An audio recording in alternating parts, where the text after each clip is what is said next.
the Catholic Men's Podcast, helping you find good works of literature for the Catholic gentleman.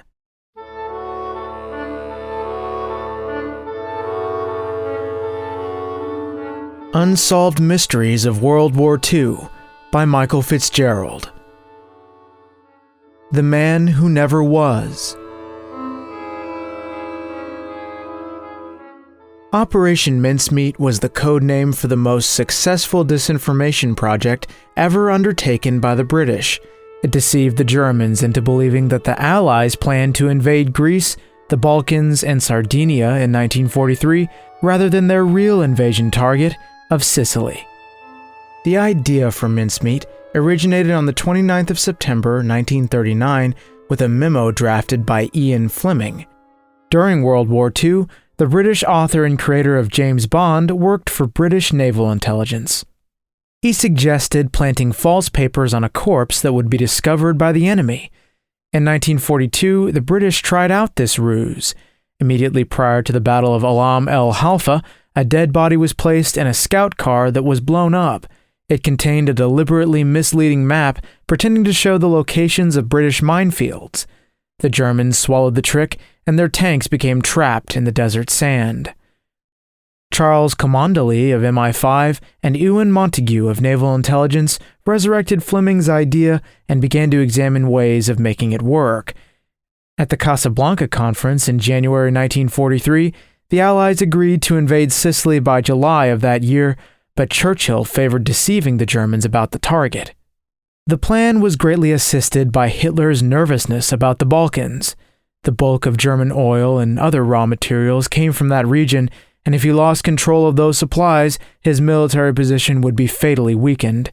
British intelligence reinforced these fears by creating a fictitious army group in Cairo and conducting maneuvers in Syria with dummy tanks. Everything possible was done to fool the Germans into expecting the main thrust of the invasion to be centered on Greece.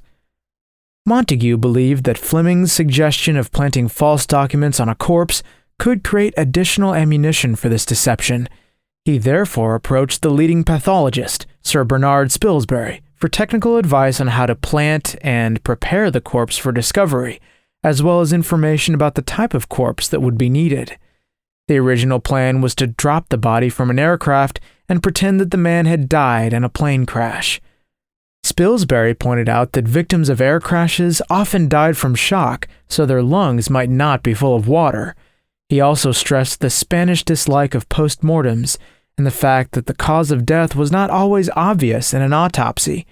Montague, summarizing Spilsbury's findings, wrote, "If a post-mortem examination was made by someone who had formed the preconceived idea that the death was probably due to drowning, there was little likelihood that the difference between this liquid in lungs that had started to decompose and seawater would be noticed." Finding and preparing the corpse. It was clear that a relatively wide range of corpses could be used. Montague set about finding a suitable body. He approached Bentley Purchas, the coroner for the Northern District of London, who pointed out that, even with bodies all over the place, each one has to be accounted for. On the 28th of January 1943, Purchas found a body that was suitable. He kept the unknown corpse in the mortuary fridge, but stressed that it must be used within 3 months, or the signs of decomposition would be obvious. Montague and Camondelly began developing the plan, and it was approved by senior naval officers.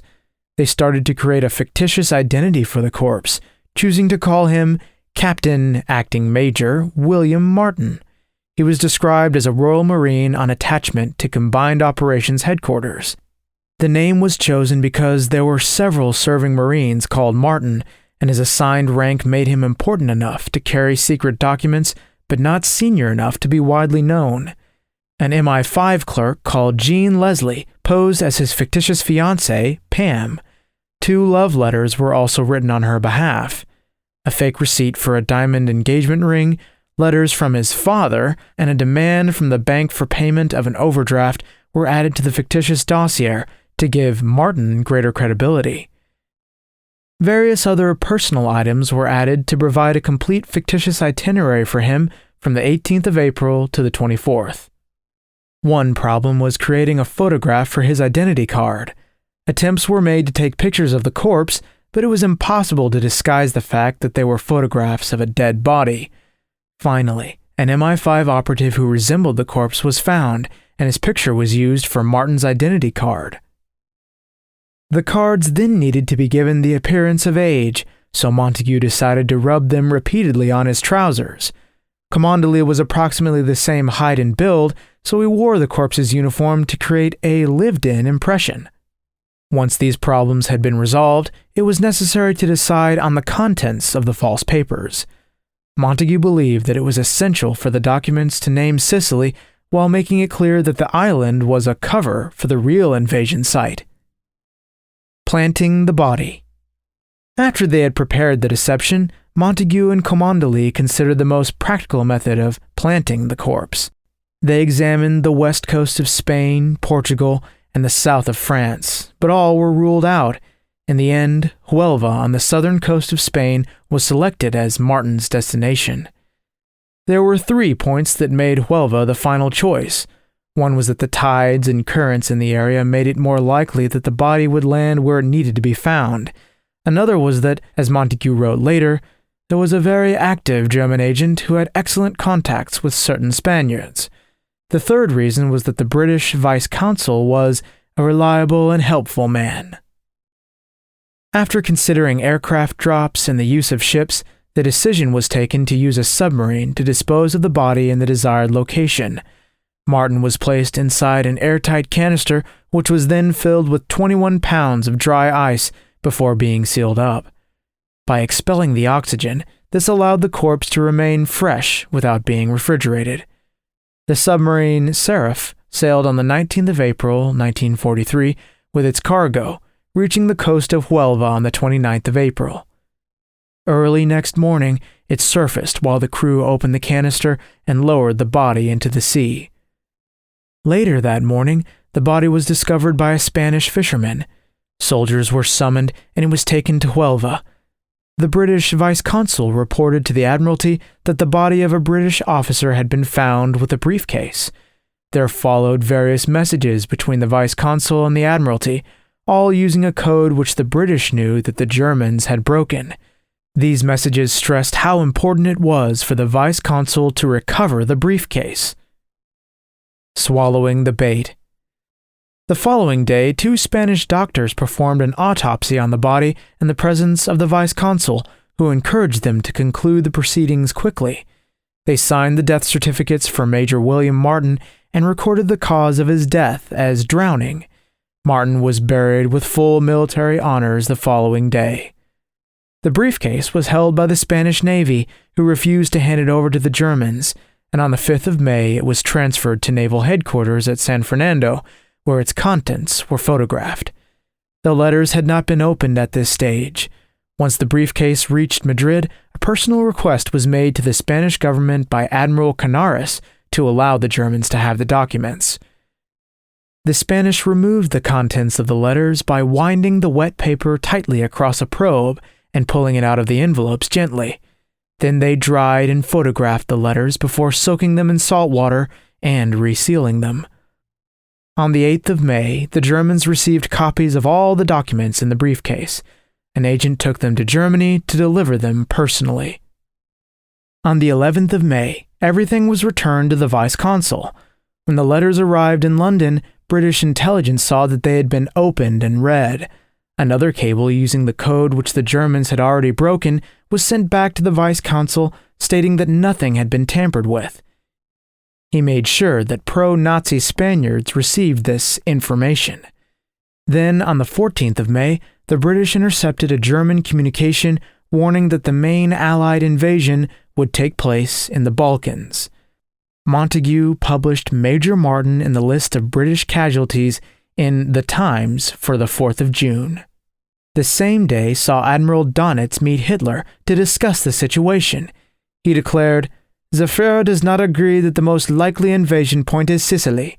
He believes that the discovered Anglo-Saxon order, the false documents in the briefcase, confirms the assumption that the attacks will be directed mainly against Sardinia and the Peloponnese."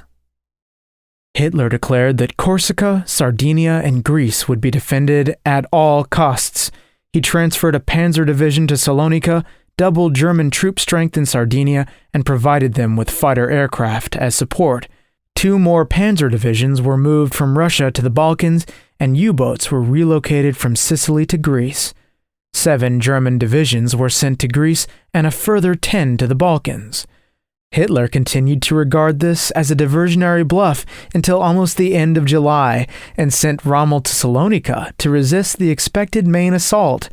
Sicily fell within a month, and the withdrawal of German troops from the Russian front ensured Soviet victory in the Battle of Kursk.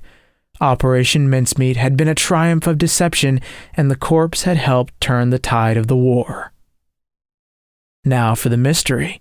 What's the true identity of Major William Martin, the man who never was? There are at least 3 candidates, all of them plausible choices. Former police officer Colin Gibson researched the case for 14 years and identified Martin as Sailor Tom Martin from HMS Dasher. Then in 2004, a memorial service was held on the current Dasher, at which another sailor on the ship, John Melville, was officially named as being Major Martin. John Steele, another researcher, also believes that Melville was Martin. He says that Montague pinched a body, and that the body used was from Dasher, and we couldn't have the British public finding out that a body was stolen. The third candidate is the Welsh tramp Glendir Michael. Dennis Smith, another researcher into mincemeat, is convinced that Michael's body was used in the deception. There are 2 main pieces of evidence that support this theory, and both come from Montague. One is a most secret memo from Montague reporting a conversation between himself and Coroner Bentley Purchase. He wrote, "Mincemeat took a minimal dose of a rat poison containing phosphorus. This dose was not sufficient to kill him outright, and its only effect was to impair the functioning of the liver, that he died a little time afterwards." Smith points out that Montague is discussing whether the traces of rat poison could be detected by Spanish doctors in an autopsy.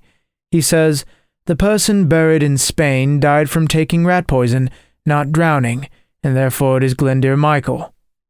Another point in favor of the theory is that Montague described the corpse as being that of a ne'er-do-well, and the only worthwhile thing that he ever did, he did after his death. It is surely more probable that he would have used those words about Michael, an alcoholic tramp, rather than a sailor from the Dasher who died in an explosion. Montague also said to Purchase that the corpse did not look like a fit officer, to which the coroner retorted that he does not have to look like an officer, only a staff officer. Steele, Gibson, and Smith remain convinced that their candidates are the true man who never was. However, Bill Jewell, commander of the Seraph submarine, described it as being highly unlikely that the body of a tramp would have been used. Whoever he was, his true identity remains uncertain and will probably always be one of the great unsolved wartime mysteries.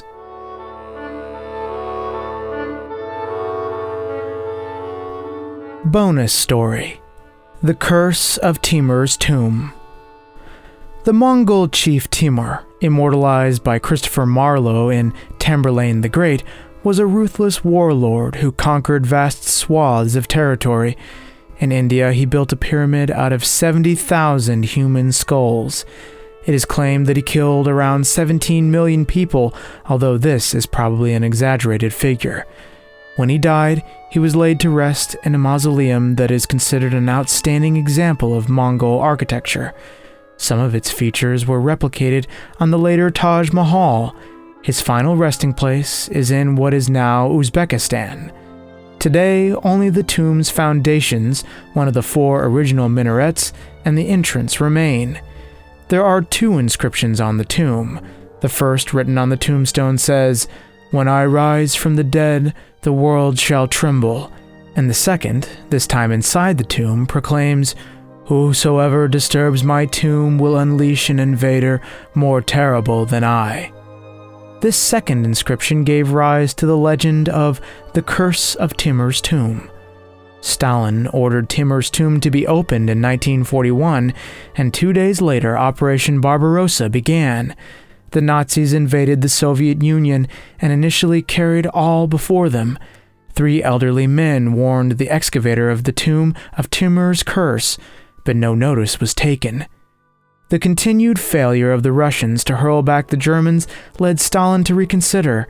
He ordered Timur's body to be returned to his tomb and be given a full Muslim funeral.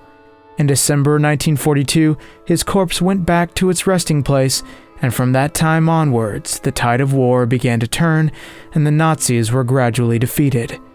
Did Stalin unleash the curse of Timur's tomb?